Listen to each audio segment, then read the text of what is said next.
Your grandparents had something you don't have, and nobody took it from them by force.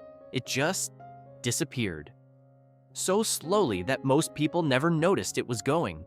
If you were there, you'll remember exactly what I'm talking about. If you weren't, by the end of this, you'll understand what was lost and why it matters. In the 1970s, people left their front doors on the latch, not because they were careless, because they knew who lived on their street. Mrs. Next Door walked in to borrow milk and stayed for 20 minutes. The kids from number 8 came through the back without knocking. Someone's mom you'd never met would clip your ear on the way home, and your mom would thank her for it later. Now try leaving your front door open.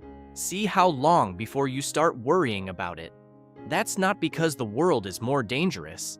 Studies show crime was actually higher in parts of the 70s. It's because you don't know who lives on your street anymore. And that, right there, is the difference that changes everything else. In the early 1970s, around 80% of 7- and 8-year-olds walked to school alone. 80%. By 1990, that had dropped to 9%. Children were sent out after breakfast and told, "Come back when the streetlights come on." That was it. No tracking, no check-ins, no scheduled activities. They built dens on waste ground, settled their own arguments, fell off things and got back up, came home filthy and happy, and every parent on the street was watching, not just their own kids, everyone's. If you stepped out of line 3 streets away, your mom knew about it before you got home. That's not surveillance, that's a community. And those kids grew up knowing how to handle themselves because they were allowed to practice. Here is the one that stings the most. If you were working in the 1970s, you already know this feeling. If you weren't, this will explain why your parents or grandparents talk about those years the way they do. In the 1970s, a young man could leave school at 15, walk into a factory or a shipyard or start an apprenticeship, and expect to still be there in 30 years. One income, bought a house, fed the family, ran a car. The average house price in 1970 was £4,057. That was 4.1 times the average yearly wage. Today, a house costs 8.8 times the average yearly wage. More than double in one lifetime. You didn't need a side hustle. You didn't need 2 salaries. You didn't need to move to a city you couldn't afford and share a flat with 4 strangers just to get started. You had a trade, you had a place, and both of them were still going to be there next week. That does something to a person. When you're not worried about where the next paycheck is coming from, you sleep better. You're easier to be around. Your kids can feel it. Friday afternoon, the working week ended. Someone handed you a brown envelope.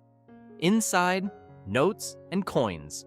Real money you could feel in your hands. You sat at the kitchen table, rent, electric, food, the catalog payment, a few coins in the biscuit tin for Christmas. When the cash was gone, the spending stopped. No overdraft building in the background. No contactless tap you'd forgotten about by Monday. No bill arriving at midnight that you weren't expecting.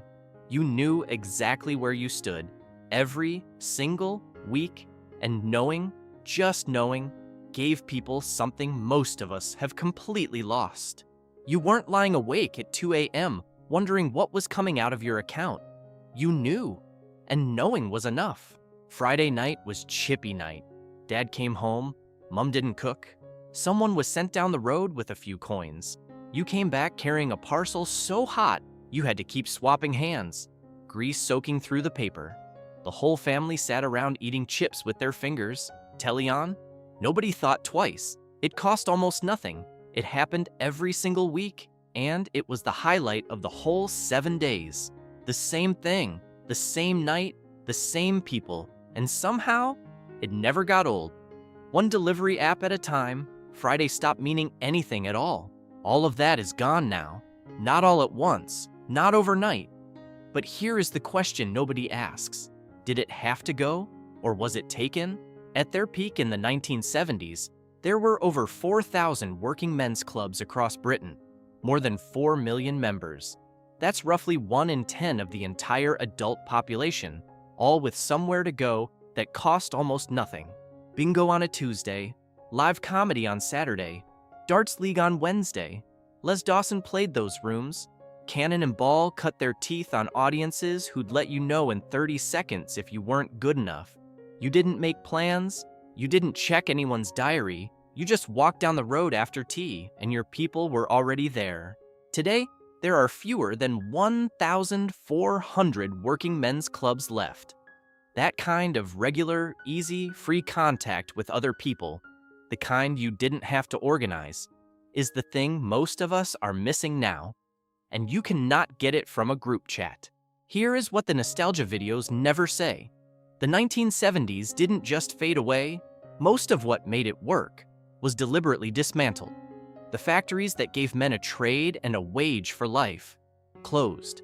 Not because they had to, because a political decision was made that manufacturing didn't matter.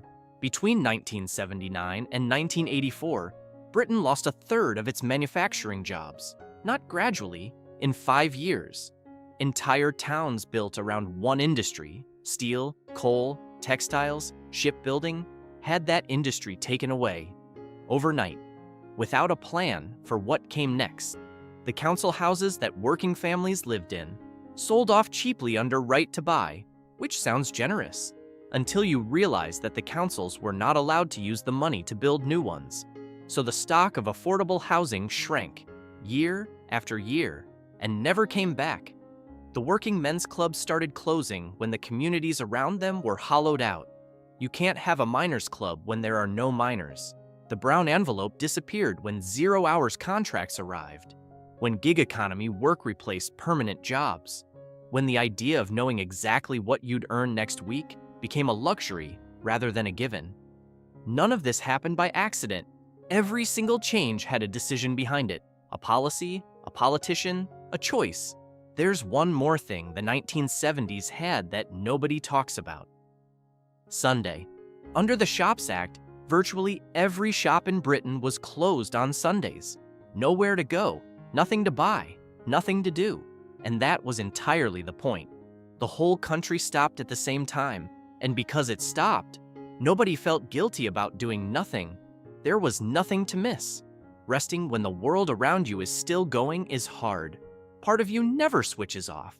But when everything stops, you actually rest. We gave that up, and we called it progress. And here's the one nobody wants to admit. In the 1970s, you didn't know what everyone else had. No social media, no feed showing you someone else's kitchen renovation at midnight. No holiday photos from people you half remembered from school making your own week feel smaller. You compared yourself to the people on your street, at your work, in your family. If you had a decent job, a warm house, and a roast on Sundays, you were doing all right. Because everyone around you had the same telly, the same carpet, the same crack in the kitchen ceiling. Nobody was scrolling through someone else's life at midnight feeling worse about their own. The 1970s didn't have more than we have now. They just had less awareness of what other people had, and that made it a lot easier to be content. At the end of every night in the 1970s, the television stopped. The newsreader said goodnight. The national anthem played.